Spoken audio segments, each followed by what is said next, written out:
Dans le temps, on levait les yeux en se cherchant une place parmi les étoiles.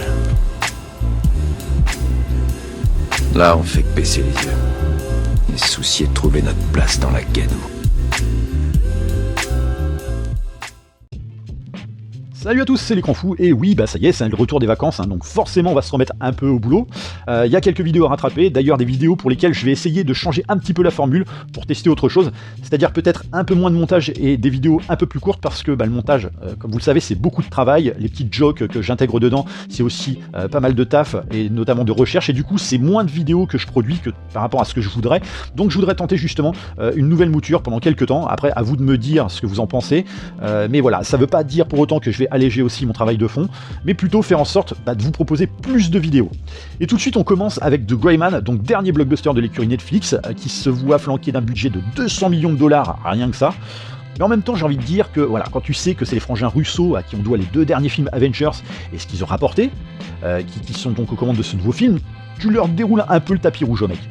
Donc The Gray Man, c'est l'adaptation d'un roman du même nom qui suit Sierra Six, donc un agent d'une branche secrète de la CIA, alors plus secrète que la CIA, c'est quand même assez étonnant.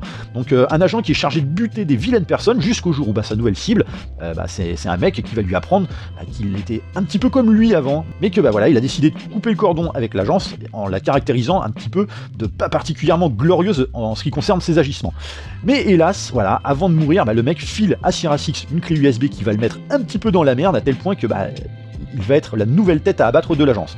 Et donc oui, c'est une review tardive, parce qu'il est déjà sorti depuis quelques temps, mais je vais essayer de faire ma review en tentant d'être un petit peu l'avocat du film, vu qu'il se fait un petit peu dézinguer à tout va, parce que, comme je le disais sur ma review de Spider-Head, il y a un peu cette facilité de la sphère ciné-game et de la critique en général, de claquer la tronche à tous les films produits par Netflix, sans le moindre recul sous prétexte que c'est de la merde, ils produisent pas du cinoche, mais d'un côté, c'est vite oublié que vous vous êtes tous tapés des barres de rire, suivis de grosses réflexions après avoir vu Don't Look Up, c'est vite oublié Mank, Okja, The Irishman, The Power of the Dog et autres, et c'est vite oublié aussi que, en contrepartie, vous êtes capable de cautionner des films ciné à 200 millions de dollars qui méritent 10 fois plus le titre de bouse que vous avez tendance à octroyer si facilement aux productions Netflix.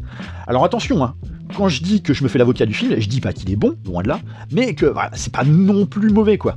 C'est-à-dire que les frères Russo, ils ont compris le fond de l'histoire et savent qu'ils sont pas sur un truc Marvel. Et que donc, ils vont pouvoir s'éclater à l'ancienne sur un truc qui sent bon l'actionneurs des années 90, notamment tous ces films qui étaient à l'époque réalisés par Michael Bay ou encore produits par Jerry Bruckheimer, mais qui va aussi lorgner du côté de Jason Bourne, James Bond, Mission Impossible, John Wick et j'en passe. Et d'un côté, c'est un peu le problème du film, c'est que la recette a tellement été vue à toutes les sauces que là, piocher dans tout ça pour en faire un truc pas forcément original, tu peux pas avoir le kiff que tu espères y trouver. D'autant que les frères Russo ont aussi compris que là, pour que ça marche, il n'y a pas 36 solutions, exit les studios sur fond vert de chez Marvel, et là on est parti pour de la mise en scène très axée sur le practical, donc là aussi à l'ancienne, et qui en soi est pas mal, et tu sens que les frangins Russo, ils s'éclatent là-dedans. Mais c'est tellement pompé là aussi sur Michael Bay, parce que oui, on pourra dire ce qu'on veut du cinoche de Michael Bay, que c'est cliché, que c'est con au possible, que les personnages sont des archétypes sur pattes, et tout le reste, mais niveau mise en scène et action, ça reste le cadre ultime Michael Bay. Et d'ailleurs, il nous l'avait prouvé dernièrement sur Ambulance, en innovant avec les prises de vue dynamiques au drone.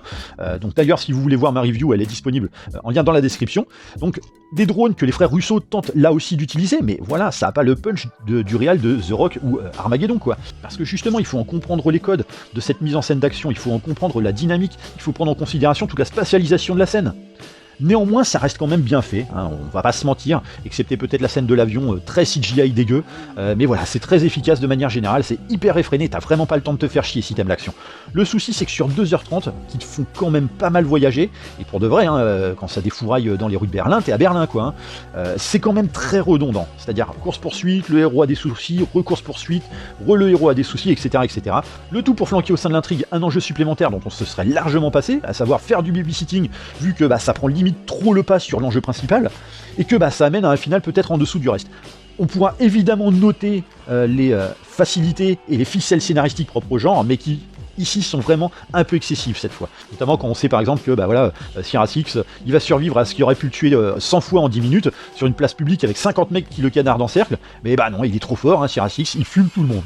Alors niveau acting, on retrouve Ryan Gosling, Ana de Armas, Chris Evans, il y a Billy Bob Thornton aussi, et j'en passe. Donc une plutôt bonne distribution, mais qui dégage rien hors action parce que hélas, les personnages sont réécrits avec le cul par les scénaristes quoi. Ce qui est triste quand on sait qu'il y avait déjà la matière de base, vu que je le rappelle, c'est tiré d'un bouquin. Du coup, Ryan Gosling, je suis désolé de le dire, mais il joue émotionnellement comme une endive, d'autant que de base, c'est pas un mec doté d'une aptitude faciale incroyable. Ana de Armas, c'est le minimum syndical, ce qui est d'autant plus frustrant quand on sait qu'elle a eu entre guillemets une sorte de rôle similaire dans le dernier 007 et qu'elle avait vraiment brillé dans ce rôle. Quant à Chris Evans, alors perso, moi je suis content de le revoir enfin dans un autre registre, et ici en méchant, parce que faut pas oublier que Chris Evans, c'est pas que Captain America, hein. C'est un acteur avec un gros potentiel dans le comique et même dans le dramatique. Revoyez sa filmo si vous avez besoin, vous verrez à quel point c'est très très riche.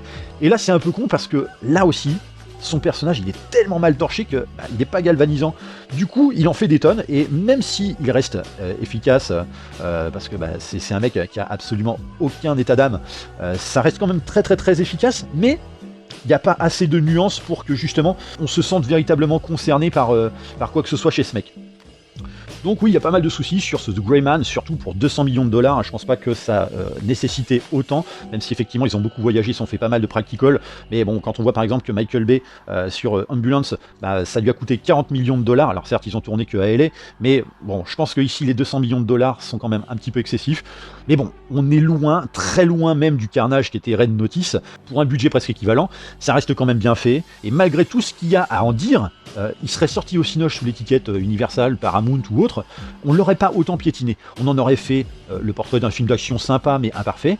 Donc voilà, rendons-lui justice, ça reste très honorable, et plus encore de la part de deux réals qui sortent d'une franchise sur laquelle ils n'ont pas dû avoir beaucoup de liberté.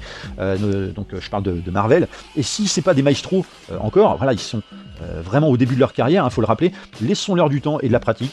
Ce qui devrait arriver vite puisque Netflix a déjà commandé la suite du film. Donc oui, prenez du recul et lancez-vous. Vous pouvez le regarder sans souci, ce sera pas un moment mémorable, ni désagréable. Voilà, j'en ai terminé pour cette review. Pour le jeu des répliques, c'était pour la review de Thor 4 Love and Thunder. En générique d'intro, il fallait trouver Indiana Jones et le Temple Maudit, sorti en 1984 et réalisé évidemment par Steven Spielberg. Et en générique d'outro, il fallait trouver Que Justice Soit Faite, sorti en 2009 et réalisé par Félix Garrigret. Voilà, comme d'habitude, n'hésitez pas à partager et liker la vidéo, à vous abonner à la chaîne pour voir les prochains contenus. Les petits commentaires sont toujours les bienvenus, notamment pour me dire si cette nouvelle formule vous irait.